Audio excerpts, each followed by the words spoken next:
नमस्ते, मी रुपाली घोडेकर. आज आपण पाहणार आहोत रेझोनन्स सर्किट.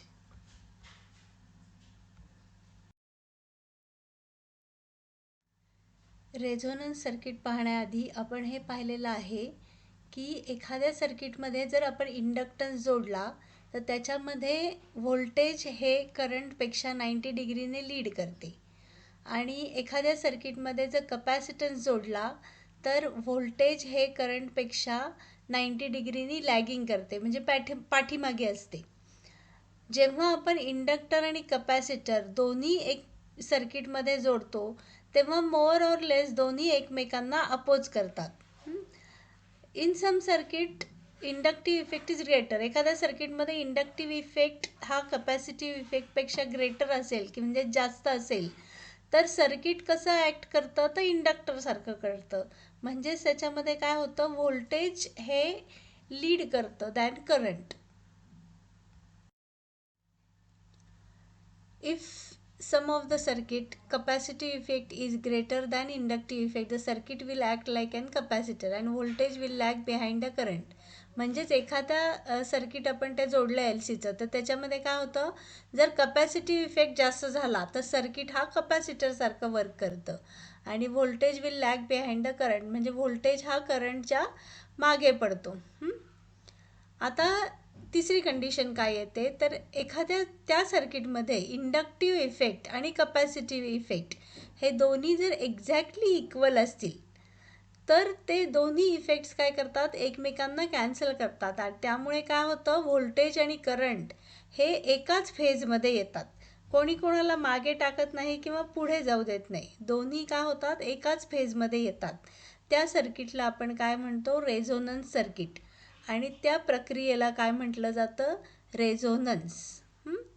आणि हे रेझोनन्स जे आहे ते आपण कुठे यूज करतो तर रेडिओ आणि टी व्ही रिसिव्हर्समध्ये वेगवेगळे स्टेशन सेपरेट करण्यासाठी किंवा सिलेक्ट करण्यासाठी आपण ह्या रेझोनन्स सर्किटचा उपयोग करतो.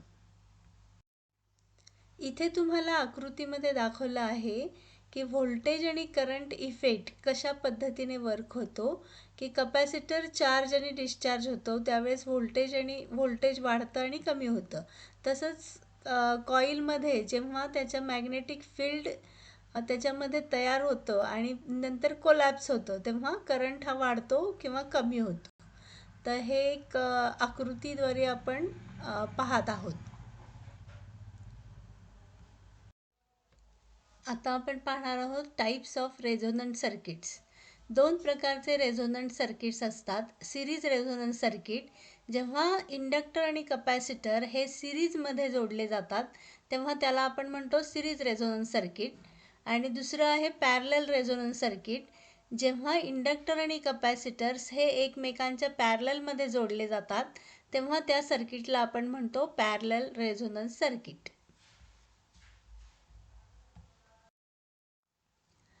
आकृतीमध्ये दाखवले बघा सिरीज रेझोनन्स सर्किट. त्याच्यामध्ये कपॅसिटर आणि कॉईल हे एकमेकांच्या सिरीजमध्ये जोडले जातात आणि त्याला आपण फंक्शन जनरेटर लावून जर फ्रिक्वेन्सी व्हॅरी करून पाहिलं तर ग्राफ कसा येतो बघा. ग्राफमध्ये फ्रिक्वेन्सी व्हर्सेस करंट असा जर आपण ग्राफ ड्रॉ केला तर आपल्याला रेझोनन्स फ्रिक्वेन्सीला काय मिळतं, करंट हा हायेस्ट मिळतो. एफ ओ ही रेझोनन्स फ्रिक्वेन्सी आहे, ती आपण कॅल्क्युलेट करतो 1/2π√LC ह्या फॉर्म्युल्याने. ॲट रेझोनन्स आपल्याला ही फ्रिक्वेन्सी कशी मिळते ते आपण कॅल्क्युलेट करणार आहोत. ॲट रेझोनन्स कंडिशन काय आहे, XL बरोबर XC. XL म्हणजे इंडक्टिव्ह रिॲक्टन्स आणि XC म्हणजे कपॅसिटिव्ह रिॲक्टन्स. हे दोन्ही इक्वल असतात. त्याचे फॉर्म्युले काय आहेत, XLचा फॉर्म्युला 2πfL आणि XCचा फॉर्म्युला 1/2πfC. आणि हे जर आपण सॉल्व केलं तर आपल्याला मिळतं f² = 1/4π²LC. म्हणजेच रेझोनन्सचा फॉर्म्युला काय येतो, रेझोनन्स फ्रिक्वेन्सी FR बरोबर 1/2π√LC. आता इथे पॅरलल रेझोनन्स सर्किट दाखवले पहा. पॅरलल रेझोनन्समध्ये काय आहे, एल आणि सी एकमेकांच्या पॅरललमध्ये जोडलेले आहेत आणि ते आपण फंक्शन जनरेटरला जोडून आपण फ्रिक्वेन्सी व्हॅरी करून त्याचा एक ग्राफ प्लॉट केला आहे. तर त्या ग्राफमध्ये कसं दिसतं आपल्याला, तर फ्रिक्वेन्सी व्हर्सेस करंट हा जर ग्राफ ड्रॉ केला तर आपल्याला रेझोनन्स फ्रिक्वेन्सीला इथे काय मिळतं, तर करंट हा एकदम लोएस्ट मिळतो. तर हा ग्राफ आहे पॅरलल रेझोनन्स सर्किटचा आणि त्याची फ्रिक्वेन्सी पण आपण कशी काढतो, रेझोनन्स फ्रिक्वेन्सी बरोबर 1/2π√LC. The sharpness of the resonance curve depends on the Q of the coil. म्हणजेच काय, हे जे रेझोनन्स कर्व आपण दोन्ही जे ड्रॉ केले तर त्याचा शार्पनेस कशावर अवलंबून असतो, तर क्यू ऑफ द कॉईल. जर हाय क्यू कॉईल असेल तर त्याचा शार्पनेस कसा असतो, जास्त चांगला असतो. म्हणजेच high Q coil is sharper than low Q coil. Next आहे the condition of parallel resonance circuit is also called as anti resonance.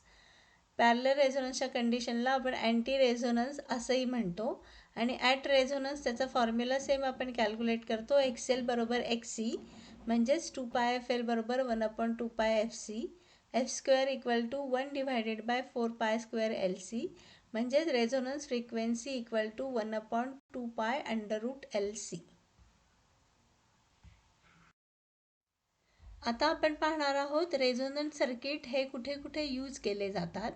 Resonance circuits हे रेडिओ आणि टी व्ही रिसिव्हर्समध्ये अँटिना सर्किटमध्ये डिझायर्ड सिग्नल सिलेक्ट करण्यासाठी वापरले जातात. तसेच ते दुसरं आहे रेझोनन्स सर्किट्स हे IF ट्रान्सफॉर्मरमध्ये selection of IF frequency, intermediate frequency select करण्यासाठी ते वापरले जातात. आणि तिसरं आहे रेझोनन्स सर्किट्स हे आपण फिल्टर्स म्हणून वापरतो, certain band of frequency accept किंवा रिजेक्ट करण्यासाठी. म्हणजेच त्याला आपण म्हणतो बँड पास किंवा बँड स्टॉप फिल्टर सर्किट्स. तिथे आपण हे रेझोनन्स सर्किट्स वापरतो. Thank you very much. आज आपण थोडक्यात माहिती घेतली रेझोनन्स सर्किट्सची. धन्यवाद.